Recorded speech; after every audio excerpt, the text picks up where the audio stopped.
pupunta.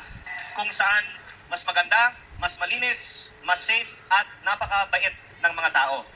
BBM, hindi ka nag-iisip. Isa kang tanga.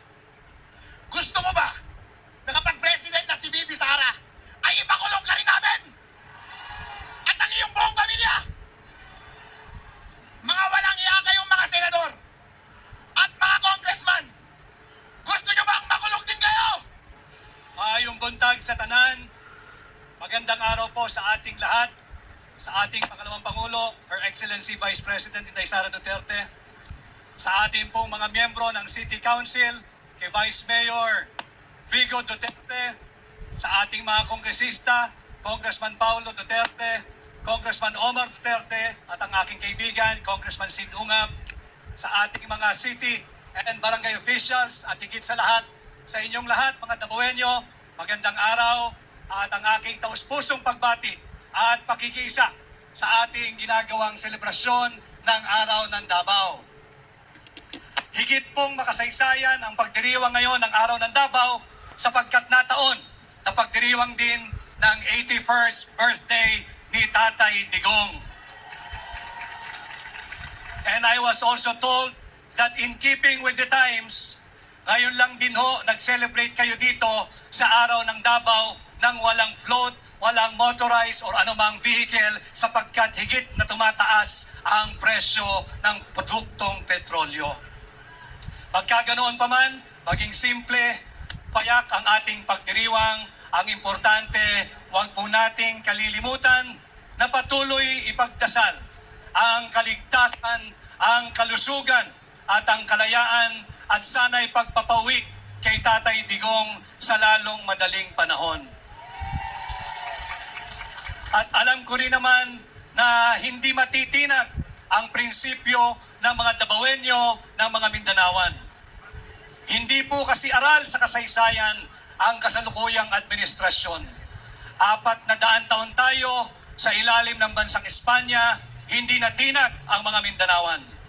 Halos 50 taon tayo na kolonya ng Estados Unidos, hindi natinag ang mga Mindanawan. Sinubukan nilang sirain ang katatagan ni Tatay Digong. Subalit nung kinamusta ko kay Mayor Baste ang kalagayan ni Tatay Digong, ang tugon niya, okay naman siya, subalit siyempre hindi okay dahil nakakulong. Kanya lamang, sinabi raw ho sa kanya ni Tatay Digong, tanggap na niya ang kanyang kapalaran kung anuman ang kahahantungan. Kaya lalo ho akong na-inspire doon sa katagang binitawang iyon ni Tatay Digong, nagbigay buhay muli sa kanyang naturan that I am not a Filipino for nothing. Huwag po nating sayangin ang kanyang legasiya, patuloy po nating ipaglaban ang bawat Pilipino, ang ating bansa laban sa mapang-abuso, korap at kurakot na administrasyon. At bilang panghuli, alam ko hong hindi ko na kinakailangan kayong paalalahanan o hindi buong Pilipinas, buong mundo, nakasabay po nating nagdiriwang ngayong lahat. Alam naman natin na sinubukan nilang sirain ang tibay ng paninindigan ng Mindanawan, hindi sila umubra kay Tatay Digong. Patuloy ang kanilang ginagawa, subalit hindi rin sila umubra at hindi sila uubra kay Vice President Inday Sara Duterte. Subalit, higit pa pong humihigpit ang laban, alam kong hindi kayo bibitaw at walang bibitiw, patuloy po nating tulungan, protektahan at suportahan si Vice President Inday Sara Duterte sa mga darating pang araw na harapin nating pagsubok. At muli ho sa inyong lahat, kay Mayor Baste Duterte, isa pong karangalan na ako'y maging bahagi ng makasaysayang pagdiriwang nating lahat ngayon ng Araw ng Davao.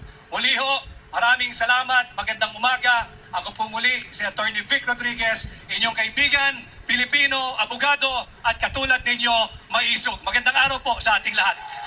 Testing, testing. Meow, meow. Good morning, Davao City. Good morning to all of our guests. Good morning, Vice President Sara Duterte. Good morning, Mayor Duterte, Congressman Duterte, and to the Davao City Council, the local government, and everyone else. I'd like to greet a happy 89th Araw ng Davao to everyone here, and a happy 81st birthday to former President Rodrigo Duterte. Rodrigo Duterte. To everyone here, have a great day. Enjoy despite the geopolitical situation. Alam natin ang daming problema ng bansa natin ngayon, but we still have time to celebrate our successes and to celebrate the success of this beautiful city. So to everyone here, have a great day. Enjoy and God bless. Thank you, everyone. Thank you very much, Congressman Kiko Barzaga. A very young member of the House of Representatives. Yes, of course. And once again, sa atong mga Dabaweños, daghan pa mong atangan din sa San Pedro Square.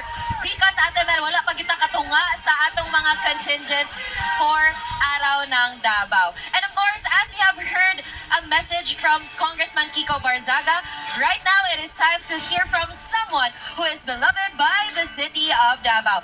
Ladies and gentlemen, let us hear a few words from our very own Vice Mayor Harold, or from one of our guests this morning. Ladies and gentlemen, help me welcome Congressman Leandro Leviste.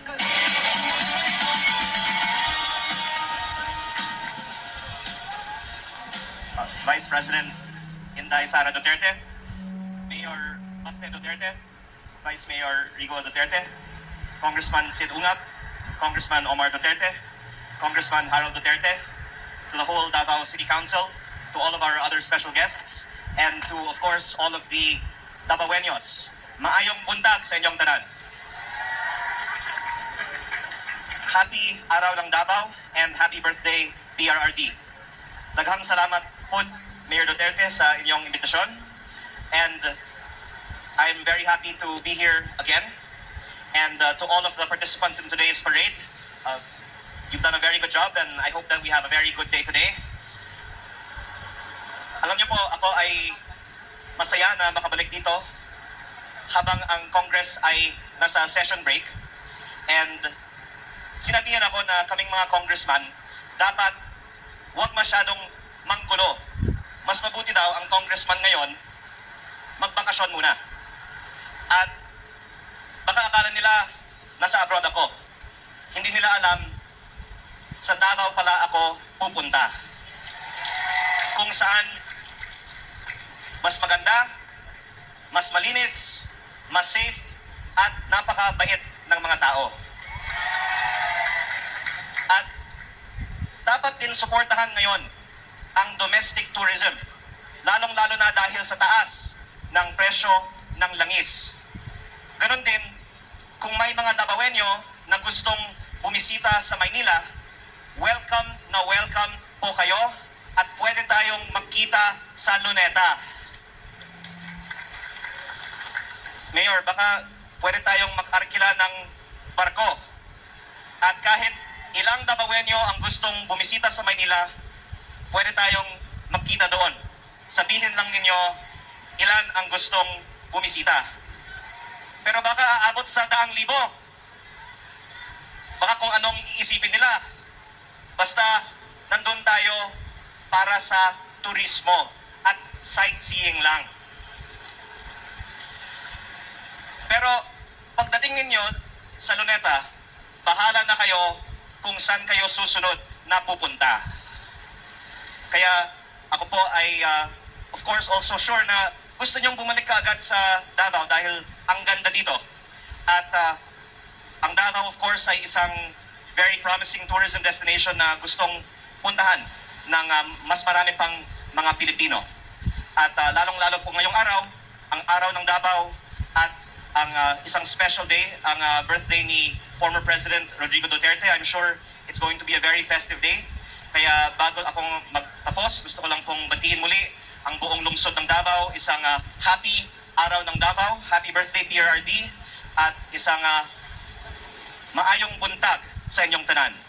Daghang salamat po muli sa inyong imbitasyon. Daghan kaayong salamat to Congressman Leandro Leviste. Truly, Davao City has so much to offer and it's great that we are actually being acknowledged not only in the national stage but even in the international stage.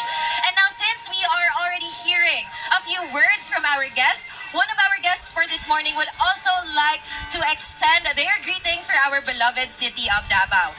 Ladies and gentlemen, let us welcome Vice Mayor-elect from Isabela, Attorney Harold Respicio.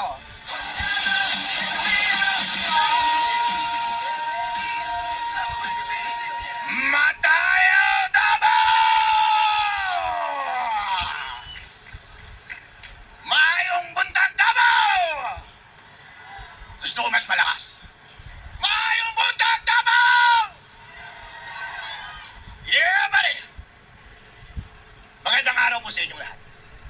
po si Atty. Harold Espicio, Vice Mayor ng Reyna Mercedes Isabela. Ang Isabela po ay nasa norte. Isa po akong Ilocano. Nagtataka siguro kayo, bakit ako nandito? Nandito ako para sabihin sa inyo na ang mga Ilocano, ang mga taga-Isabela, mga taga-Luzon, ay solid Duterte! Sinasabi ko po sa inyo, sinasabi ko kay Bibi Sara, mula sa aming bayan at sa aming isla at sa aming probinsya, mahal po kayo ng mga Ilocano. Totoo po yan. Hindi po ako nang bobola. Dahil po, kahit sabihin nilang maraming nagmamahal kay BBM, hindi ibig sabihin na hindi namin mahal si Sara. Dahil sa totoo lang po, nung tumakbo si VP Sara at si BBM ng sabay, noong nakaraang eleksyon, tuwang-tuwa po kami. Bakit po? Dahil ito na po ang pagkakataon na i-redeem ng mga Ilocano ang kanilang masamang nakaraan. Pero BBM, ano ang ginawa mo? Sinayang mo! Instead na i-redeem mo ang pangalan ng iyong pamilya, ang ating lahi, nag-double down ka pa sa pagnanakaw! Instead na suportahan mo ang nagpanalo sa iyo bilang presidente, ipinahuli mo pa ang kanyang ama sa mga dayuhan. Wala kang utang na loob!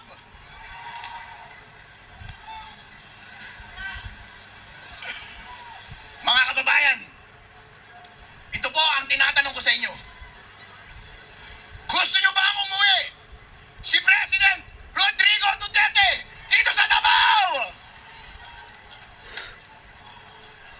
BBM, hindi ka nag-iisip.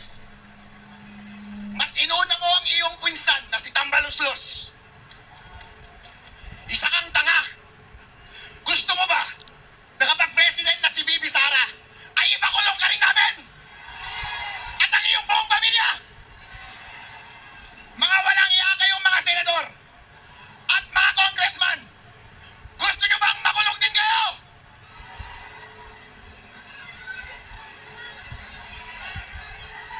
Ngayon po, ito ang ginagawa nila. Gusto nilang i-impeach si VP Sara para hindi siya manalo bilang presidente ng Pilipinas. Papayag ba kayo doon? Ayun, gusto kong mas maging malakas ang inyong sagot. Gusto kong iparinig ninyo hanggang sa Malacanang. Papayag ba kayong